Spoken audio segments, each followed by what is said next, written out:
There's something AI can't do, and it's probably the most important part of your job. Because let's be honest, AI can now do a lot. Emails, reports, summaries, even whole project plans if you prompt it well enough. But it still can't do what a great manager and leader can do every day. Listen deeply, coach someone through a tricky challenge, facilitate a meeting, actually moves things and everyone forward. And that, I believe, is where the opportunity really lies. We are about to step into a new era of leadership. It's about doubling down on the parts of leadership that are brilliantly human.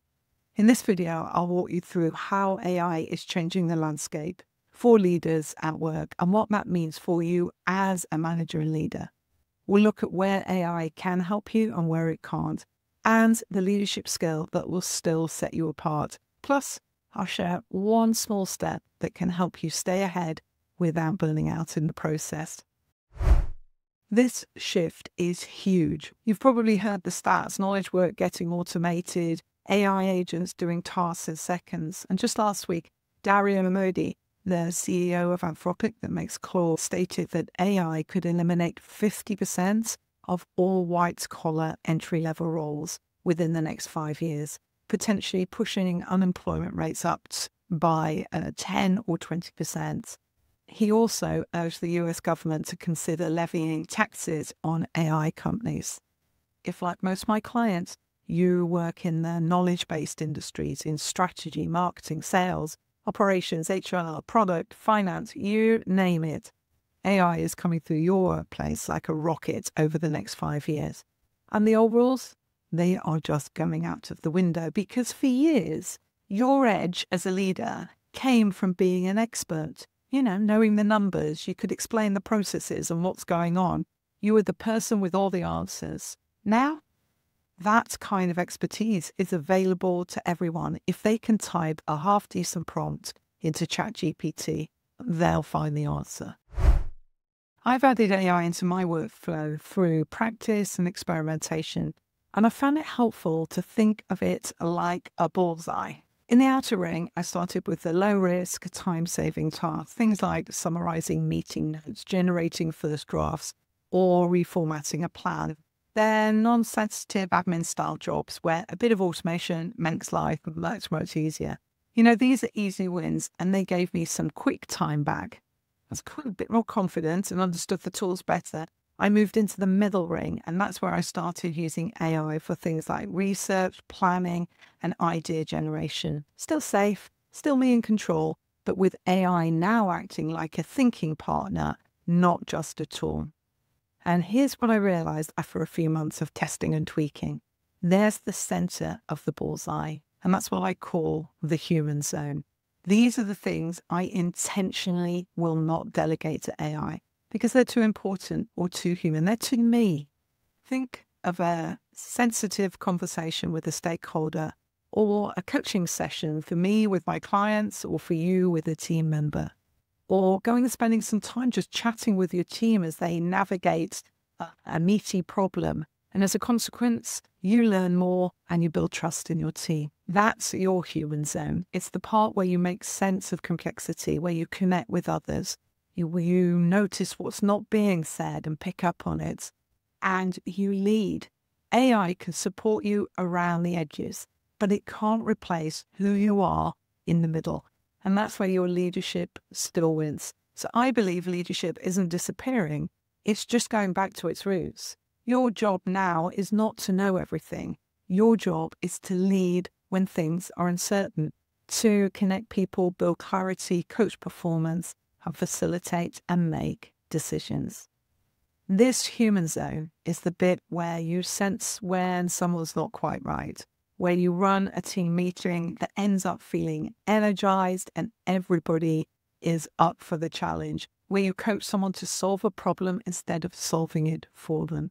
And that is the future of leadership. It's deeply human, and it is exactly what people are looking for. Look at any engagement survey. But there's a deeper layer to the human zone, ethical leadership. Just because AI can do something doesn't mean it should. So if we think about AI eliminating entry-level roles to save money, The easy decision is to let it happen.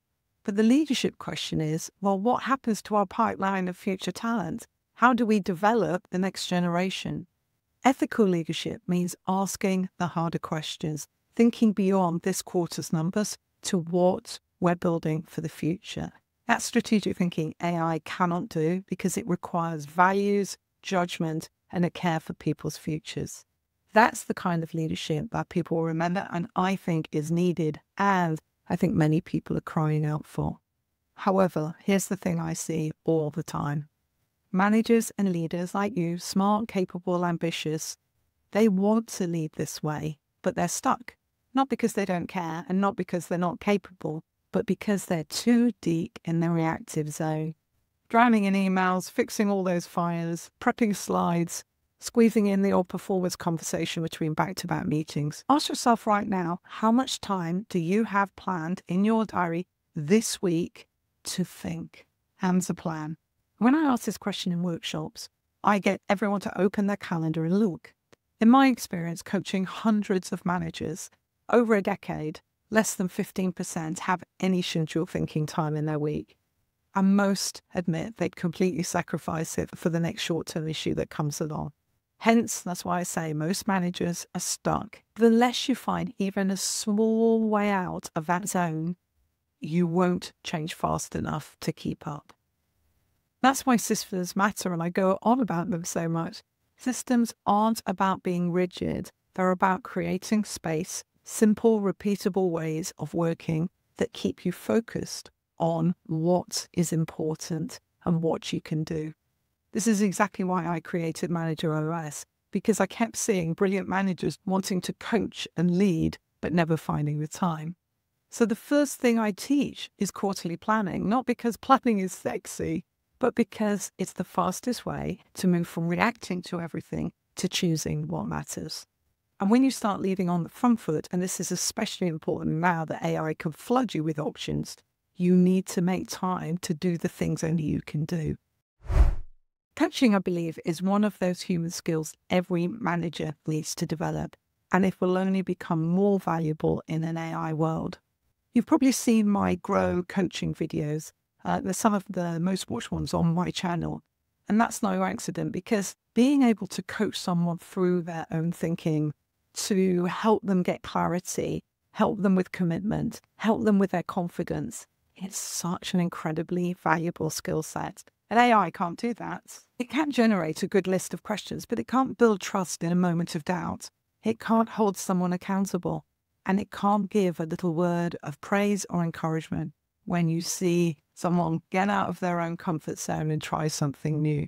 So if you're looking for a human skill to sharpen, I would definitely make it coaching. I have a whole playlist and a guide to help you, and I'll link it all below. Over the years, I've noticed people tend to fall into one of three groups when it comes to learning and coping with change. First off, the learning lovers. They've just got that growth mindset. They take the ideas, they try them, they tweak them, and they just use them. These are the people who message me weeks later saying, I've put that into practice and I can't believe the difference. They're not smarter. They're just braver about starting. At the other end are the rejectors. They're quite rare, but sometimes they show up resistant, closed. I think it's often driven by fear. When it comes to AI, it's going to feel too big, too fast, so they shut down. But in shutting it down, they get stuck. And that's when careers stall. And finally are the group I called the someday soon. They're engaged in the sessions, they're thoughtful, excited, they have action plans that they're really keen to go and put into practice. But somehow they file everything away for later.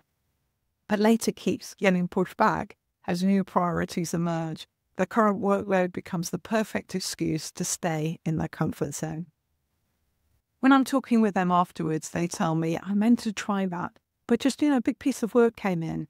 I know and they know it's not going to happen unless something changes. I learned this lesson early in my career at PepsiCo when we were merging Walker's and Smith's snack foods into one business. It was intense, overwhelming, and exactly the kind of change that could have broken a team.